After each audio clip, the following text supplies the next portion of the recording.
Walk into the Goldman Sachs lobby in New York right now and count how many ties you see. 5. 10. Maybe. Do the same thing in 1995 and you would have counted hundreds before you finished crossing the lobby. So what happened? Because this is not just a fashion trend. This is the most powerful industry on earth quietly abandoning its most iconic uniform in under 30 years. And the reason behind it is way more interesting than you think. Okay, so let me give you some context first, because I do not think people fully appreciate how recently the tie was non-negotiable on Wall Street. Walk into any major investment bank in the 1980s and the dress code was not just expected. It was militant. There are stories from old-school bankers about offices where the rule was, quote, your suit jacket must be within 3 paces of your desk at all times if it is not on your body. End quote. One legendary story has a partner walking up to a junior banker who had a shadow of stubble and telling him, quote, find a razor by noon or do not come back. End quote. That was the culture. The suit, the tie, the polished Oxford shoes, the clean shave, the slicked back hair. It was a uniform. And the uniform was not just a uniform. It was a tribal marker. It said, I am one of the trusted few who handle other people's money. The tie was the visible signal that you were inside the priesthood and there were genuine numbers behind it. The Men's Dress Furnishings Association, which is the industry body that represents American tie manufacturers, had 120 member companies at its peak in the 1980s. By 2008, that number had dropped to 25. The association itself was officially dissolved that year because there were not enough tie manufacturers left to justify maintaining it. The infrastructure of the American tie industry literally collapsed. So the question is not just, why did bankers stop wearing ties? The question is, what was so powerful that it could kill an entire 80-year-old fashion category in one generation? Because nothing changes that fast unless something genuinely big is happening underneath.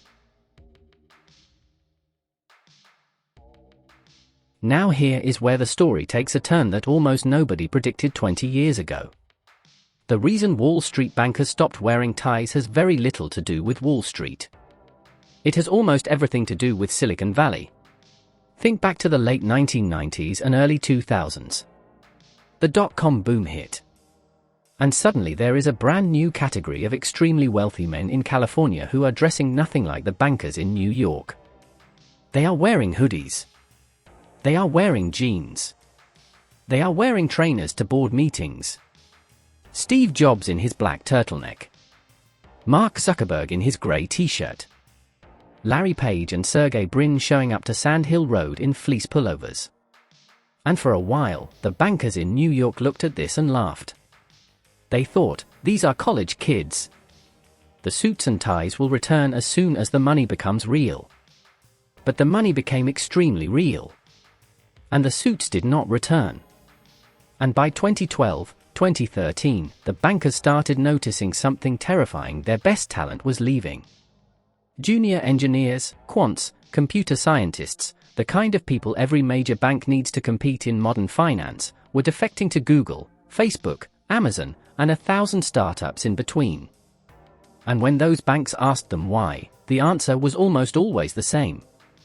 The pay was comparable. The work was actually more interesting. And, by the way, they did not have to wear a suit and tie. Suddenly the tie was not a symbol of belonging. It was a tax on recruiting. The most prestigious banks in the world were losing the war for talent partly because they were still asking their best people to put on a piece of cloth around their neck every morning. Okay, so here is where it gets specific, because there are actually 2 specific moments where Wall Street officially surrendered. And both moments are fascinating once you know what was actually going on. The first moment is 2016. JPMorgan Chase, the largest bank in the United States by assets, sends out an internal memo announcing that the entire firm is going business casual. The memo says, and I am paraphrasing here, the way we work is changing. The decision did not come from the Human Resources Department. It came from CEO Jamie Dimon himself, after a trip to Silicon Valley to meet with fintech and cybersecurity companies. Dimon literally flew to California, saw how those companies were operating, and concluded that JPMorgan's dress code was, in his own words, significantly out of date. That memo went out to roughly 240,000 employees. The largest bank on earth officially told its workforce, "You do not need to wear a suit and tie anymore." The shockwave through Wall Street was immediate, then comes the second moment. 2017. Goldman Sachs, the absolute bluest of blue-chip investment banks, the firm whose nickname was, quote, the white shoe firm, end quote, sent out a memo allowing their 8,000 tech employees to dress completely casually. Hoodies and sneakers allowed. The bank that, 80 years ago, had partners insisting on three-piece suits, was telling its software engineers to dress like Mark Zuckerberg. And then in March 2019, Goldman went all the way. Under their new CEO David Solomon, who, no joke, also moonlights as a DJ under the name DJ D Sol, the firm announced a, quote, firm-wide flexible dress code. End quote. 36,000 Goldman employees were officially told the tie was optional. The bank that had spent 150 years building its identity on bespoke suits and monkstrap shoes had a DJ for a CEO telling everyone to dress comfortably. That was the moment the war was over. When Goldman folded, every other major bank followed within 24 months. Citi, Morgan Stanley, Deutsche Bank, all of them quietly relaxed their codes. The tie, as a required piece of professional clothing, had died on Wall Street between 2016 and 2019. Roughly 36 months. After 80 years of dominance. Now here is the part nobody saw coming. The tie was already on the way out by March of 2020. The banks had already gone business casual. The trajectory was set. And then the pandemic hit, and the whole thing went into free fall. Think about what happened. Every banker on earth, suddenly, was working from home. Sitting in front of a webcam on Zoom calls. And here is the brutal physics of a Zoom call. The camera only shows you from the chest up. So why would you put on a suit jacket? You would not. Why would you tie a tie around your neck if nobody was going to see it below the screen? You would not. The tie became invisible. And once something is invisible, it stops mattering. For 2 solid years, every banker on Wall Street worked from home in some combination of a button-down, a polo, or a sweater. The tie sat in a drawer. And when those bankers came back to the office in 2022, 2023, they had genuinely forgotten how to wear one. The muscle memory was gone. The morning ritual was gone.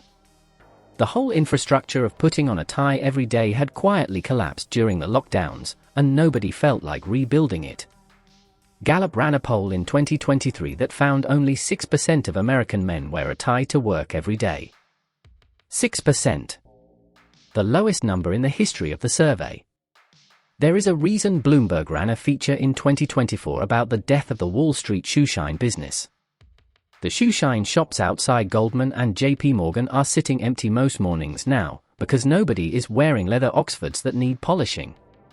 They are wearing common project sneakers and rubber-soled Aldens that do not need a shoeshine boy.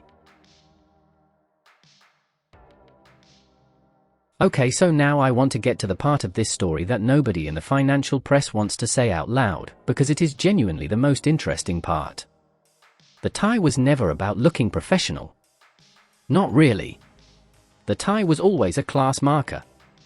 A specific code that said, I work in a category of jobs where my hands stay clean, where my labor is mental rather than physical, where I deserve to be trusted with money, decisions, and influence. The whole point of the tie was that it visibly separated you from the working class below and put you in the same visual category as the wealthy class above. For about 100 years, that was a stable system.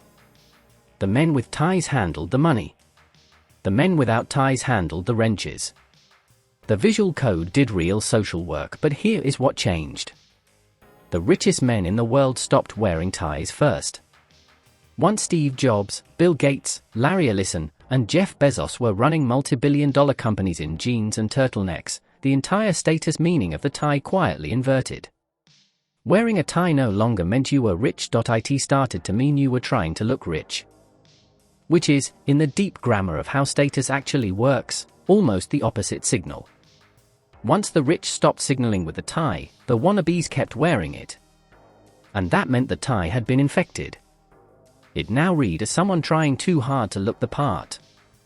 The real power had moved on. And the bankers, who spend more time than anyone reading the cues of what genuinely powerful people wear, noticed within about a decade and started taking the tie off too. So what replaced it? The Patagonia fleece vest.